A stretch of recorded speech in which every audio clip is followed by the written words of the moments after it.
Hello and welcome to the OrthoGraph webinar. My name is Zoltán Tóth and here's my special guest. I'm Illés Pap and I'm an architect. In the next 45 minutes to 1 hour we are going to talk about a lot of things actually. So let's recap the issues what we are going to deal with in this installment of our webinar series. First of all, I'm going to talk about OrthoGraph as a survey concept, how it can make your job much easier and faster, and the latest things what we came up with. In the second panel, I'm going to actually look at a real life floor plan, what I sent you a copy of.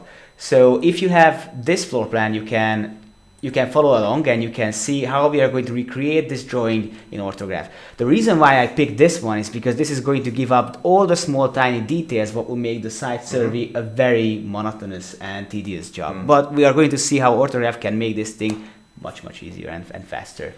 And eventually we are going to talk about how this model, what we are going to create, can be opened in Archline XP, which is a CAD application targeted for interior decorators and architects. My guest here is going to talk about how he can elaborate that model, and he's going to show you a little bit of tricks what you can apply to gather the building data into the software and can create a 3D model, 3D render in the end. So let's get to it. One thing you have to be aware of that this session is going to be recorded, because that way all our customers who are not going to be able to tune in at the moment can listen to it at the end. You are welcome to post your questions for the whole duration of this series in the chat bar, but at the end we are going to look at them and we are going to answer the questions. So let's get to it. So first of all, let me start by running through the application itself. Now, OrthoGraph as a concept, I think you are all familiar with that. What it does is that it allows you to sketch building data on a tablet screen. Now, the reason why you would do it on a tablet screen instead of pen and paper is because if you are sketching with pen and paper, you might have measurement issues. So if you have measurement mistakes, that would prompt you to go back to the scene, spending time and spending money on surveys which you have already done, and that's something what we want to filter out. Another idea why we made this application in the first place is because we decided that if you are going to import the drawings what you are making on the scene into CAD anyway, then how about you draw into CAD directly? So instead of spending time in front of your computer at 10 p.m. in the evening, you can just snap this data into CAD and you would be on your way finishing your model. So these are the ideas what made OrthoGraph come to be. We have a lot of users from all kinds of walks of life. Not everybody needs to have a very elaborate 3D model. Some people just need to have a very simple sketch, but we try to cater for all of them. But instead of just me talking about how great this application is, let's see if it delivers what I'm telling it would be. So the work with OrthoGraph looks like this. You enter the location what you want to survey, and based on what you see, you are going to sketch a very simple drawing, right? So everything what you are sketching is going to turn to straight walls and 90-degree angles. Already walls? Yes, already walls. These are walls what I'm sketching here. If I go into 3D, you see that this is actually a 3D model already, even though I only have just 6 lines here altogether. So, but this is not enough information for me to get by. I need to measure it, right? Yes. So absolutely. Let me measure this wall first, and let's say that this is 5 meters, and you see that the first measurement rescales everything. Now, for those users who are not really CAD targeted, fire investigators or real estate professionals, they might not need to make all the measurements. And OrthoGraph supports them as well, because you don't have to measure everything. But if you want to measure all the walls, you can do that as well. So you can measure all the walls here, and you see that every time you make a measurement, the ending point is pushed away or put closer. Now, for my sake, I'm going to use the software in metric, but it obviously supports the imperial as well. So now let's make a couple of more measurements, and what you are going to see is that the angles are going to be kept unchanged as long as possible. So if you're not somebody who's looking for angled measurements, this is a very good tool. However, if you want to know the exact angles, you can do a diagonal measurement. Let's say 7.5 would be our number, and here you go. Now, if this is still too slow for you, you can bring in professional measurement aids, such as this tool, which is a Leica Disto D2 device. This is a fairly recent gadget. And the great thing what we love about it is that it has a flip out end piece, which you can use to measure from a corner, or you can flip out all the way and you can measure a diagonal. So yes, that way you can get measurements into the system via Bluetooth. So the great thing about this device and the connection with OrthoGraph is that you can very simply gather the data into the screen as you go, basically. I see. Mm-hmm. But you can help me demonstrate how that works. So let's say that I want to, first of all, I just have to turn this device on, and I have to connect via Bluetooth. And if I have one measurement, let's say here, and if you would push it against the wall, push the button, and you can measure to the other side of the... So it's on, yeah. I just put it over there and push the button. Yes, and one thing what we forgot to do is that I already connected to another laser distance meter. This is what happens if you have an office which is full of laser distance meters, because that way you have tons of devices to choose from. But actually, I didn't connect to this one, but to the one which is on the counter. So it was too far away to grab that for a measurement. But never you mind, I can just connect to the actual one, make a measurement, and if you could do that again for me. Let's just do that.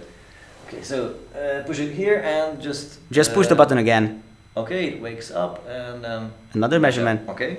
And there you go. So you see now the 3.9 meter value appears on the screen as well. So that way I just hit the check mark, and now the measurement is in the system. Yeah. This cannot only be used for walls, you can also use it for other elements such as doors, windows. If you have a door here, a double wing door for instance, you can just make a measurement, and then if you snap a measurement into the system, you see the same number appearing on the screen. If you want to, every time you make something, if you modify this drawing in any way, you see that the numbers, which are the locational reports, the estimations, update all the time. Yeah. One other thing what we have to talk about is that every time you highlight the wall, you can not only adjust the length, but also the thickness and the height, because this is the time when you would do that. So instead of going back to the office and customize the wall thicknesses, you can do it on the side. Yes, on the side, and you can use the laser for that too. Once you have one room up and running, you can have the next room sketched to the first one, and if you sketched it close enough, then it can attach. Let's say like this. So it automatically snaps. Yes, it snaps there. Okay. Yes. I see that. But there are going to be other ways to add certain rooms. I'm going to show that later on. What I'm showing you right now is just the concept itself, so you can see how easy it is to sketch things with just a couple. Literally sketching. Yeah. That's right. So you do almost the same things as you would do with pen and paper, but instead, what happens here is a real-time update of your drawings. So every time you make a measurement, it distorts. If you make a measurement mistake, there's going to be a pop-up notifying you that you are making a mistake. Stop doing what you're doing. Okay. And then that's nice. That's a nice thing. Yes, and you see a real-life feedback on what's going on. Now, if you want to export this drawing into a format, what you can use, because obviously, let's face it, you are not going to use the drawing on a tablet screen all the time. You want to have some kind of export formats, obviously. So if you want to export it, there are a couple of ways to do that. PDF is one of our formats that we support, which would get you a measured survey with locational information bits. Also, you can snap an Excel sheet out of this drawing, which would get you all the estimations. So what you see on this spreadsheet is not something that you have to put in on the screen, on the scene. This is estimation what comes from the program itself. The model. Yes. The model generates this data. If you are more fond of CAD, then DXF is your way, which you can snap into almost any CAD application out there. You can see that everything is stored in different layers. Yes. Or if you want to go into the BIM territory, which I'm pretty sure you would be interested in, because that's what you are going to talk about, then here you go, an IFC model on the same thing. So that's the idea. But this is just the basics. Showing you real life, ideal circumstances is nothing important for you, because you want to see how it actually works. Yes. So instead of just me doodling around with this program, let me show you how it works on a real life building. And this is the floor plan what I sent you before. So this is actually the flat what we are going to use to see how OrthoGraph can perform. The reason I was choosing this floor plan is because it has a lot of different tiny details, including diagonals, wall breaks, and this would actually give me the opportunity to see how OrthoGraph can tackle with all these issues. So let's see how that happens. So let's open up a new project and let's see how OrthoGraph can draw this location. Now, first thing you do, I think you remember, you sketch the room. Yes. So let's start with the one which is on the top. With OrthoGraph, it's a very important concept that you always start with the room which connects to the most amount of rooms. So because that way you can start with the central room and you can sketch the components around it. That will be the hub. It can be a doorway, it can be basically a hall or a living room with full of openings. That's right. Yeah. So let's start with sketching the shape of the room. Again, you don't have to be accurate. You just have to have the number of corners ready. Nothing else matters, basically. So you make a measurement, let's say from here to there, and you add the value of 4.89. Yeah. And after that, you make the next measurement here, which would be 5.07. Now, I see it on the floor plan that this is actually not angled, but on the scene I wouldn't know that unless I measure a diagonal. Again, if you are that kind of user who needs to have a very carefully measured survey and you need to have the corners distorted, then that's the way to go. Another measurement here, that's going to be 2.25. And another measurement there, which would be 4.1. Now, if I trace over this diagonal right now, you see that I have 2.20 as a value added, but you see that the same value is already on this floor plan. So in this case, you can just hit the check mark and accept that value, take it as it is, but that's not needed. Let's carry on with the measurement. Let's have this one. It's 6.12. Now, before I do anything else for this floor plan, there's a very interesting thing I want to call your attention to, because in this floor plan, I think some of you might have noticed that there's a break over here. Over there. Over there, yes. So in OrthoGraph, this exists as one continuous wall with one wall thickness, which is 10 centimeters. But actually, in this model, there's a break here. What I need to recreate somehow for two reasons. One is because if I don't have this break in my drawing, the angles are not going to be all right. And yes, and the wall thickness would not be, I wouldn't be able to represent this. So what I have to do is I have to squeeze that break into my drawing somehow. Let's see how that happens with OrthoGraph. So I'm measuring this wall segment, which is 2.23, and then I have to tap on this wall here, tap on the add corner point, add node tool, and now I have to measure where this node is. Now, if you're working in CAD, you are pretty much familiar with the idea that everything is happening between nodes. So you have to have the exact amount of nodes on the drawing. If you have too many corner points, that would not be beneficial for your drawing. In this case, you can just tap on the corner point and you can actually delete that. So you can just tap on it and delete it, but I'm not going to do that because I need this one for my drawing.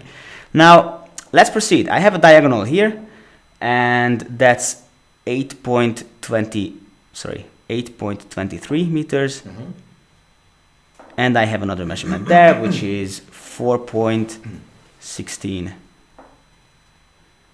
And another measurement there, which would be 7.73, if I'm not mistaken. And what I see now is that I managed to recreate the break over there. So I have the node there, I have the break in the wall, and now I'm able to go about my business and deal with the rest of the rooms, because now I can know for sure that this drawing looks like the room the way I was supposed to sketch it. That's right. So now here's where we are. Now, before we proceed, there's a very important thing what we come across at this point. We see that there's going to be another room here, another room there. Now, if you have a paper-based floor plan as I do right now, I know that this wall is one continuous wall, and I see how the rooms align. Now, if you are doing a site survey, especially in an older building, you might not know for sure if this wall is aligned, so you can't really sketch the next room closer to the first one the way I did in the beginning, because you can't know for sure if this is how it's going to align. Now, what do you think we can do in this kind of case? Perhaps connect them via the opening? That's right, because if you can measure the door from here, and you can measure the door from the other side as well, that means that you have one common reference point, which can act as a transmitter between rooms.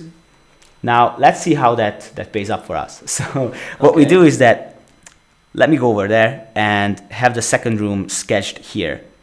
So the bottom line is that you just have to sketch it somewhere next to it. And an empty space. And let's find an empty space and just sketch it. So 3.38 is one of the numbers what I have to put in here. And again, don't forget that you can use a laser for that purpose, but now I have everything written in this paper, so that's why I'm instead just putting in by hand. Another measurement there, 4.15. A diagonal there, 4.45. and another measurement there, which would be 222. There you go. Now, I have the two rooms ready, but I can't just quite move them together. I have to first have the common opening represented. So let's say I have one door. It's going to be a one-wing door here, and it works very simple. You just tap on the floor plan and move your finger to the opening direction. There you go. Here's one. And I accidentally installed another door, but if that happens, you can just throw it away. Just erase it. Yes. So still having the door selected, I just have the second room door here. And now I'm going to measure this one for 2 meters and this one for 2 meters as well. There you go. Now all I have to do, I click the move location tool, this one, and I try to snap the two together. And when I do, I see that the program tries to merge the rooms. And now I can know for sure, if I go to the measurement menu, see all these points, all the measurable points are marked with a check mark, showing that these are actually accurate points. So now you see visually that this was a line. In my hasty surveying, I added another door here, but I can just simply... That happens, yeah. Yes, especially if you're on the field, you're just moving very fast, and probably you have a case on the iPad as well. It might happen that you touch it with another finger, but then you can always undo this kind of things. Now, let's proceed to the third room, and we already established that this room is... This is how it looks like. It's another crooked room. But now I'm going to pretend that I know how these rooms align to each other. And instead of sketching them separately, I'm just going to sketch the next location close to the first one. That's what I'm going to do. Let me zoom in, hit the pencil icon, and very simply you can just sketch the room. Here you go. Remember when we added this node over there? Now that's the reference point. So now it's automatically snapping over there. Yes. You can measure this distance, but you can know for sure that it's 2.52 on the drawing as well. So if I make a measurement here instead, I add the value of 2.28. Yeah. And here you go. It distorts the way it should. So now you can trace over the diagonals as well, but again, that's not needed.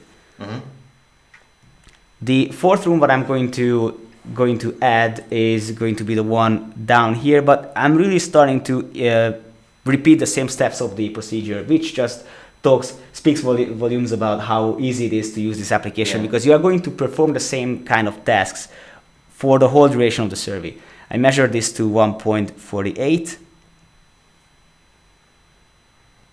Measure down, that's going to be 1.55. Yes.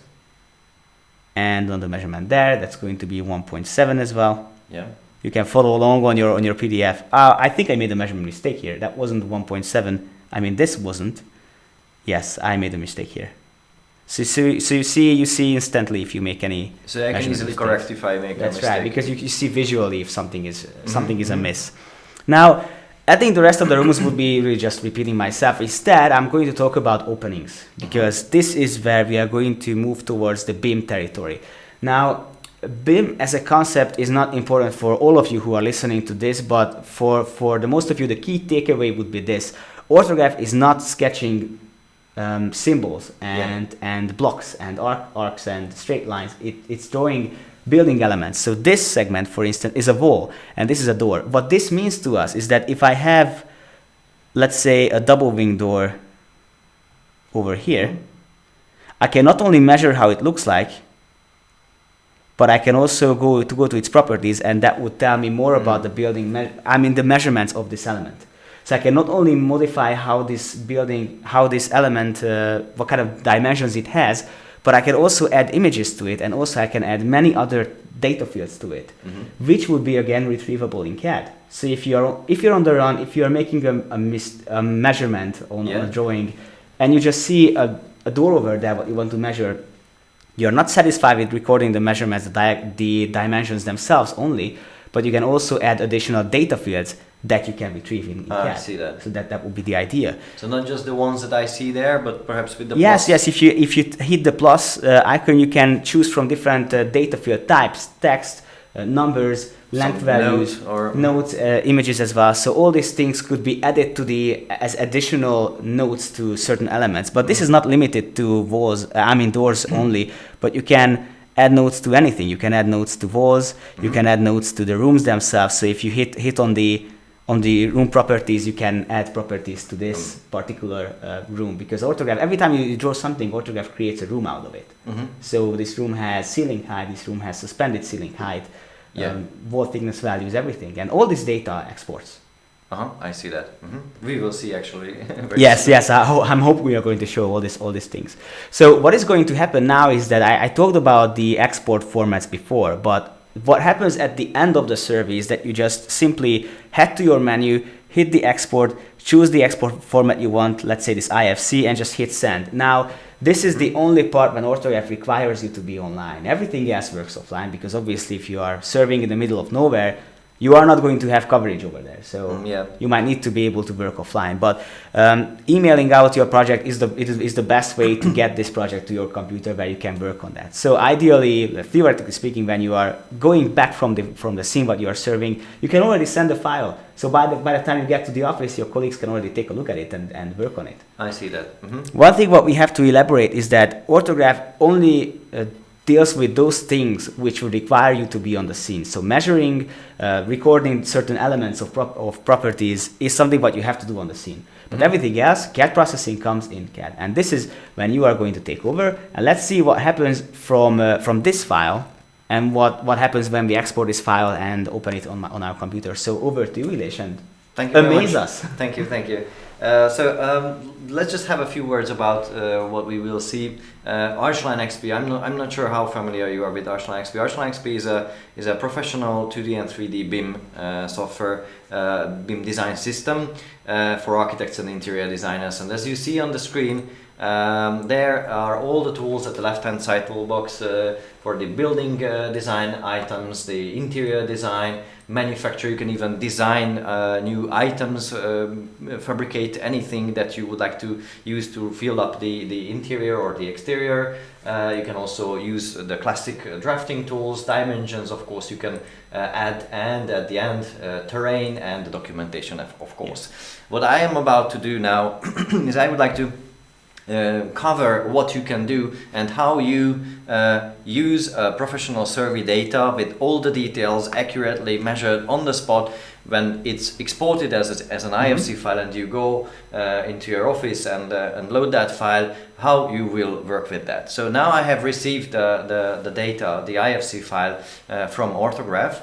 And I'm about to open it, so it's on my computer now, and it's here. This is the site survey IFC file, which I drag and drop and I quickly open in Archline. Whenever you do that, Archline XP automatically creates the 2D and the 3D, because it's not just a 2D sketch, it's the BIM data, it's the walls, the doors and the windows, which if I just rotate this model around, you can see that whenever I select it, it's the wall, it's the door, it's the window that I have measured with all the width, the height, and also the additional data. So you told me that you can add nodes. That's right. And other things, Any kind of additional BIM data, then that will also appear. So you just select that item, and here at the left hand side you can find the BIM parameters, and there are the OrthoGraph parameters. So everything that you have measured there, everything that you have filled up your survey drawing with, is accurate and just as it was designed by someone in a CAD software.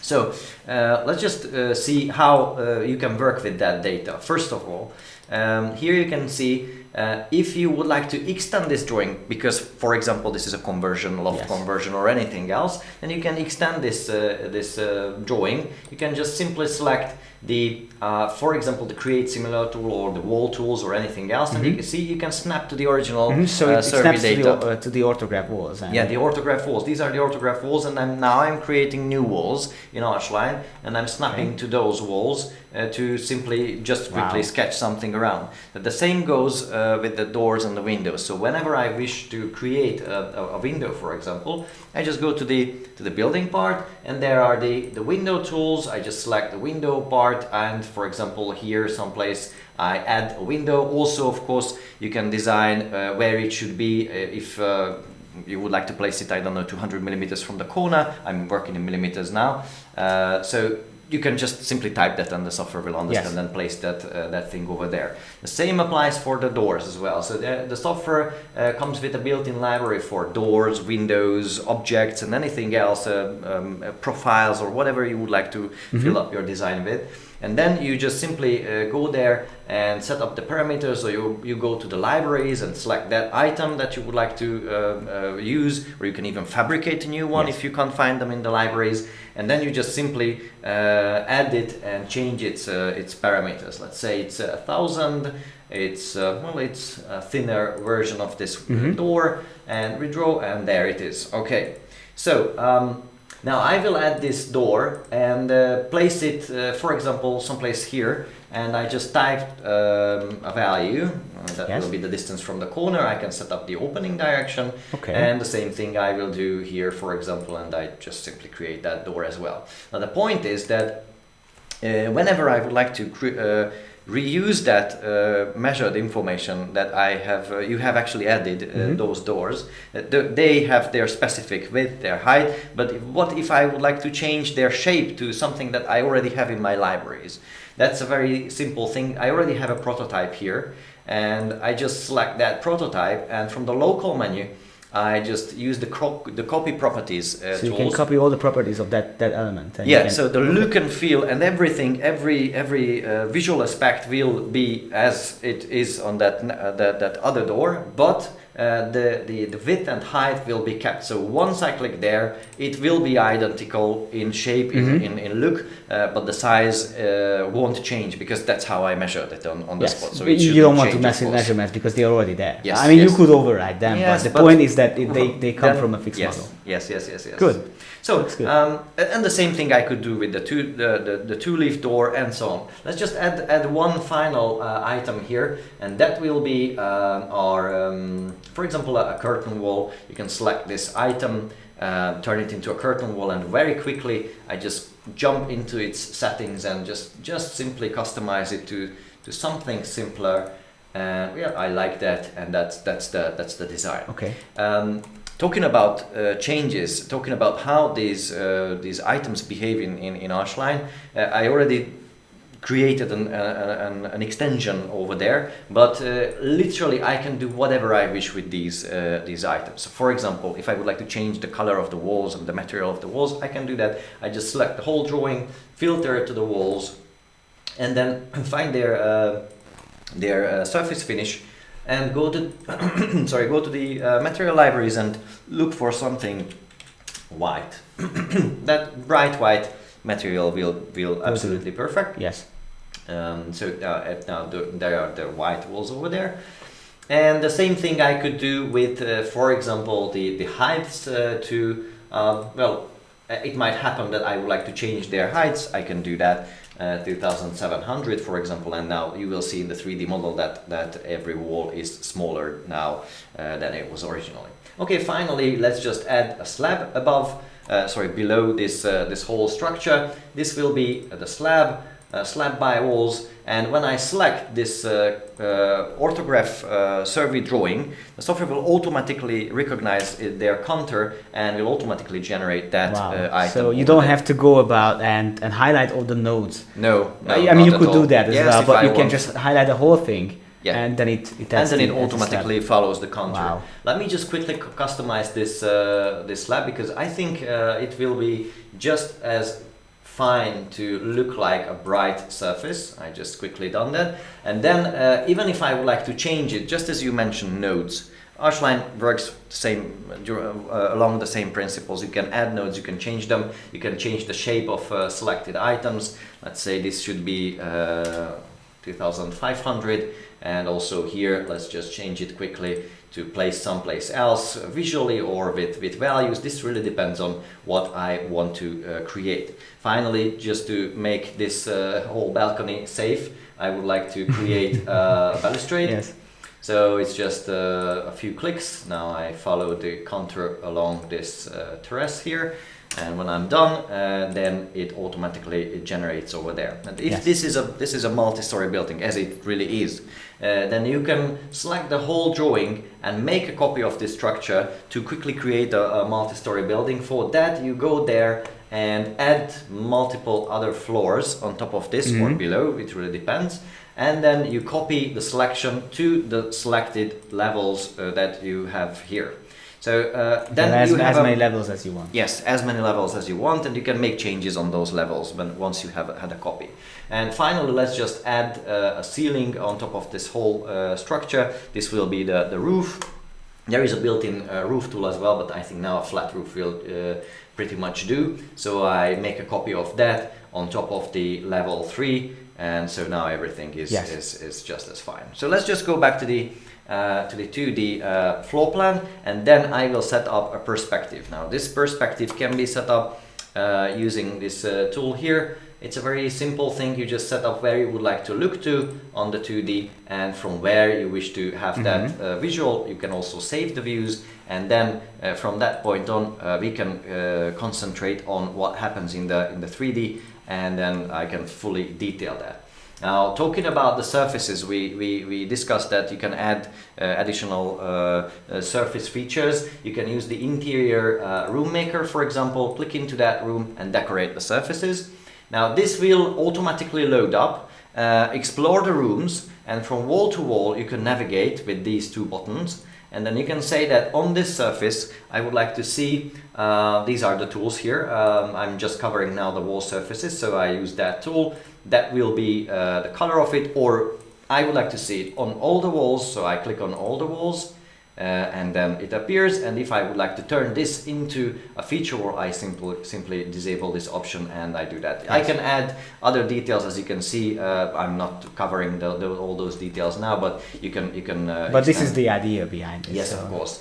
If I would like to make this visual a little bit more realistic, I can change its background as well. Let's just use a simple panoramic background. And if I realize that I forgot to set up something, I can change it. Like this window should be a little bit smaller, so I make changes and then it appears. So how can you get all this into documentation? So what is the ending of this? The end of this whole process is a 2D drawing and a 3D model. It really depends on what you wish to see. Of course, you can make renders. For that, let me just add one more thing. So this whole interior won't be that empty. There are these catalogs. You can find and download things from the internet. But now I'm just simply searching on the offline catalog and find this sofa. I think this will be pretty much looks comfy, nice here. So I just changed the snapping point and snap to the original survey data, the original wall. I could add a rug, I could add a lamp or anything else. So I just really furnish this interior. I can detail the model as well, and then I will focus on the 2D as well. So on the 2D I can add the measurements, the dimension, the walls dimension will help me to simply say okay and select surfaces, wall surfaces, and add all the details that I wish. Also I can measure the openings, I can create sections, I can create elevations. All those data will appear automatically here, and finally I can document it. So when I would like to have a printed copy of this final documentation, I will go to the documentation, select the prepare plot layout and set up an A4 paper, for example. This will be the paper size. I can select or create plot stamps, which I can fill up with the important data like the company name and the date and everything else. I just change this to OrthoGraph here, and of course everything else I can fill it up so it appears on my paper, and then I just drag and drop that 2D drawing or anything else that I have created and set up the scaling. And then if I say that, well, I don't want to see this bottom part, I can change this layout at any time.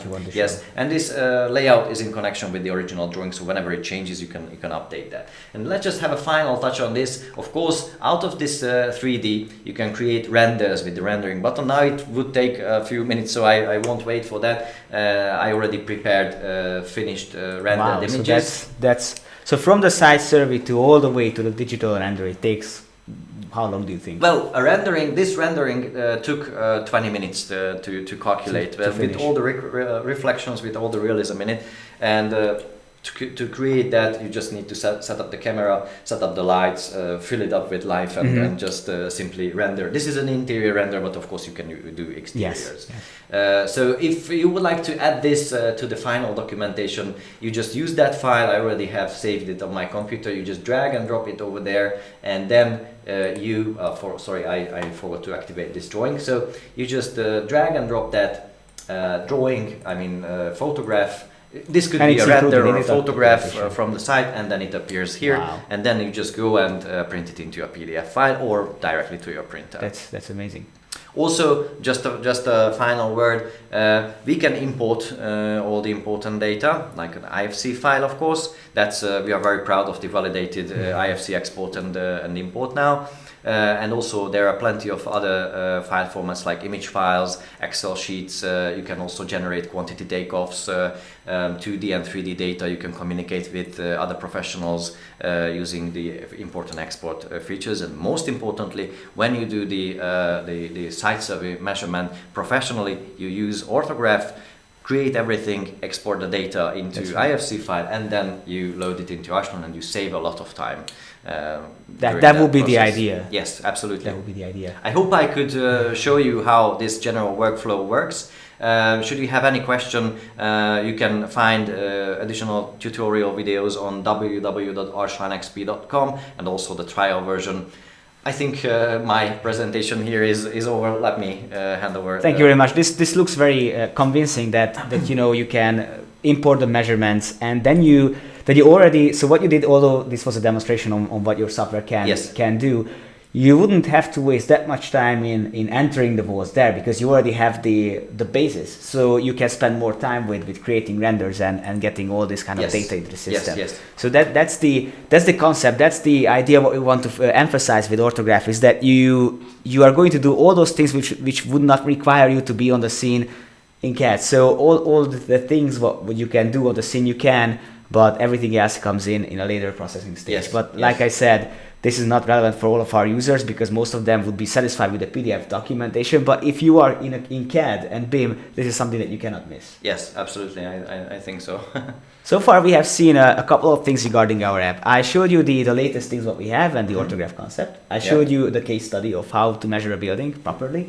And you showed me how to process the data in Archline. So instead of us doing all the talking, now we are going to look at some of the questions what you might have asked during this presentation. A couple of questions arrived to us asking how you can customize the sill heights and parapet heights and threshold heights for openings. That's something, you are right, I haven't showed you that. But if you have one opening element, let's say I have one window here, and if I highlight that window, I can access not only the width but also the parapet and the sill height and the height of the window. Again, this data would export into CAD. Yes. So this is not something that you just record for yourself. Yeah. And also, if you have tiny details, such as you have a thick like this one, then you can customize that in the element as well. So you would have that data on the field. Another thing what one of you asked is how you can make measurements from an arbitrary point of the drawing, because so far I was only measuring from corner points. Now, like I showed you before, in the case of this node, if you want to measure from a wall, because for instance you want to push your laser against the wall and you want to measure, then you have to tap on the wall, add the measurable point over there, and then you can measure from that point. So it's now, like a marker. That's right. So now you can highlight this point and you can measure wherever you want. Another question here asks about our compatibility with AutoCAD. That's a very widespread application, so obviously we have it covered. If you save your project into DXF, which I showed you before, into this format, that's how it looks like in AutoCAD. So that's what you can expect. Here's another one. It's asking about elements and objects and furniture pieces. I think your program can cover this data this field a little bit better than we can. However, what we can do with our app is that we can have placeholder objects, and the great thing about those is that you can add. Let me go to the furniture library. You can add all kinds of furniture pieces into this drawing, and they could be structural elements, furniture pieces, kitchen cabinets. The common element in them is that if you add this object in, you can customize how they customize their measurements, their size, and their size. You can resize them, and they would appear as blocks in your program, for instance, or in other CAD software. Yes. So you can fill those gaps in. You can use them as reference points. These were the questions that you were interested in. So that gives us a very good understanding of what you are looking for. But here's another idea of how we would like to get to know you better. We decided that we are going to give you a questionnaire. This questionnaire is about how you would use the application, what kind of CAD you are using it in. I hope a lot of them are going to say Archline, so this training will be justified. And this would give us a better understanding of what kind of features you are looking for, and this would make us better customize the software.